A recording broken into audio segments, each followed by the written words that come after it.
Hey, all you self-quarantine people out there.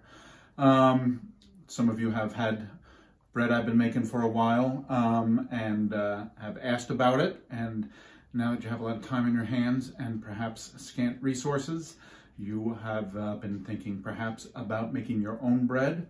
And so we're gonna make a little tutorial for you, okay? So here we go. And it all begins with the starter. This is a starter that's been going strong for over 5 years. And it's too complicated to... That will be another video for our next segment. But you have to make a starter and get it going. It takes about a week or so. You need a dog lapping up water in your video because you want it to be high quality production. But the starter is obviously the start of it all.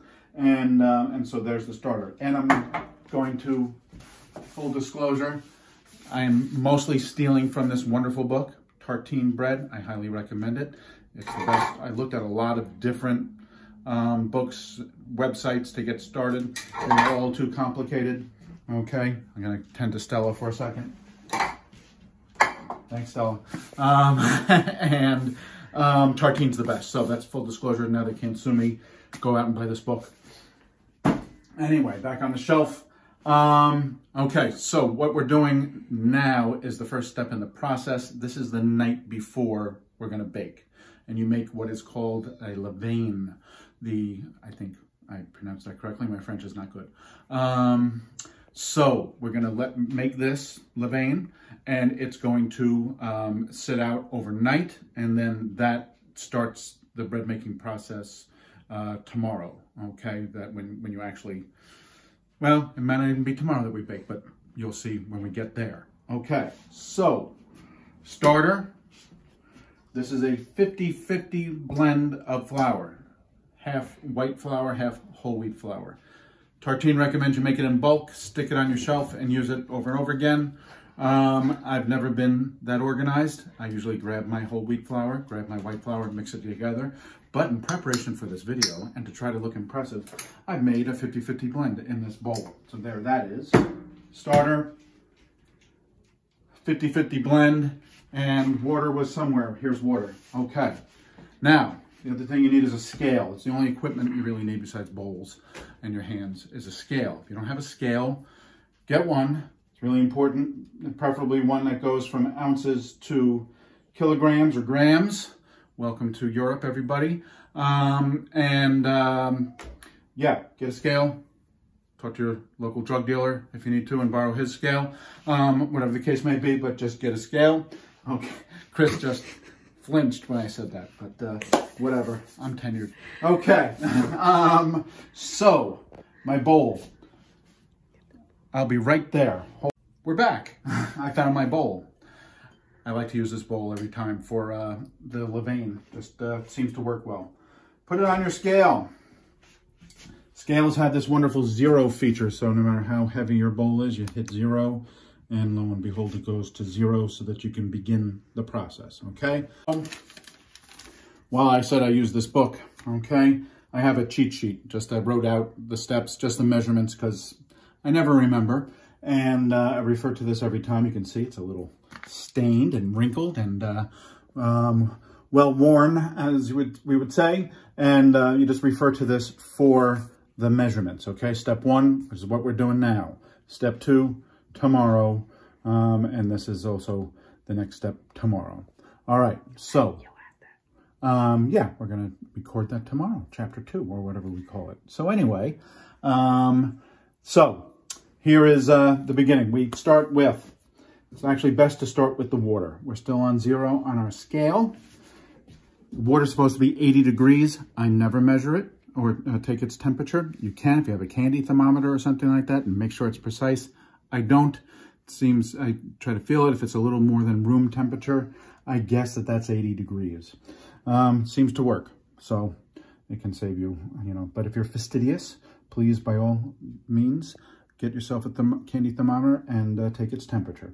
Here we go now, pouring 200 grams of water into the scale, and I really am not happy about this being recorded because I never hit it precisely and I always have to scoop some out. But we'll see how we do now.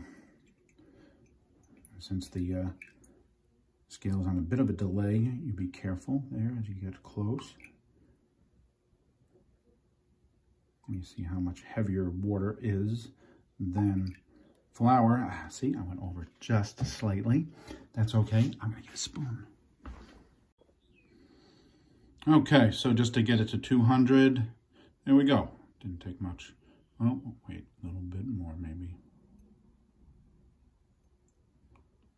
Good, I'm glad you're seeing this part, because sometimes I get it quickly and sometimes I don't. And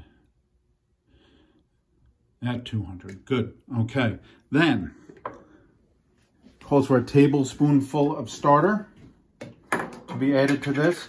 0 out every time, just so that you don't do what I've often done, which is add without going to 0, and then you forget what everything weighs. But I don't ever measure it as a tablespoon. I just pour a good amount of starter in there and take that off.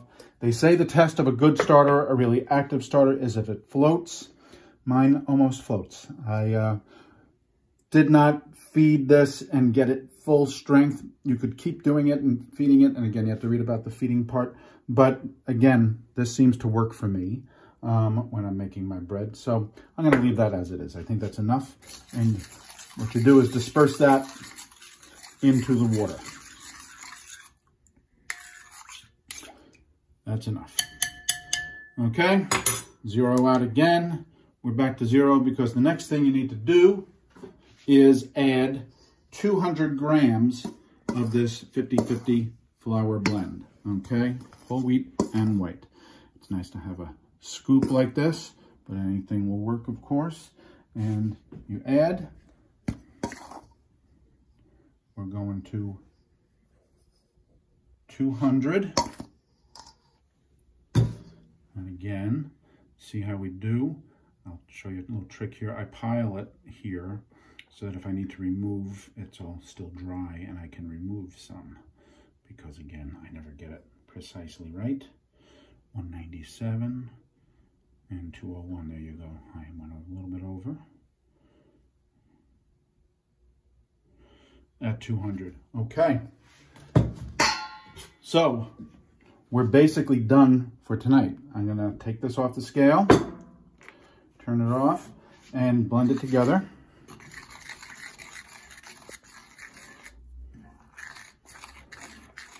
You just want to stir it in to make sure everything's mixed together and wet.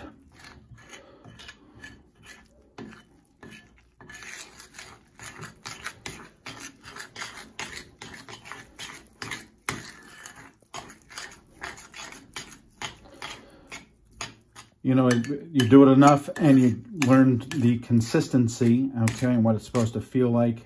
And so that even if you screw up on the measurements like I have once or 12 times, you can get a sense of what the consistency is and what it's supposed to look like. Now, if the Board of Health is watching, please turn away as I do this. Okay, I washed my hands before, because of course we all wash our hands now. And what you do now is cover this and leave it out overnight.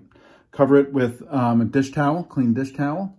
I actually like to put maybe 2, because sometimes I've noticed that if it sits out, it gets a little bit of a skin on it the next morning, and you know, you don't want that. So you want it to be nice and moist and soft when you open it up tomorrow. So you cover it with 1, 2 dish towels and let it sit overnight. And then when we see you tomorrow morning, we'll continue the process. Thanks for tuning in. Bye. Go. Okay, so Chris insisted I show you this step as well, which is how to cover your bowl with a dish towel. I said 2 because I like how airtight that makes it while still letting it breathe a little bit. So 1, 2, that's it. Let it sit out overnight, and see you tomorrow.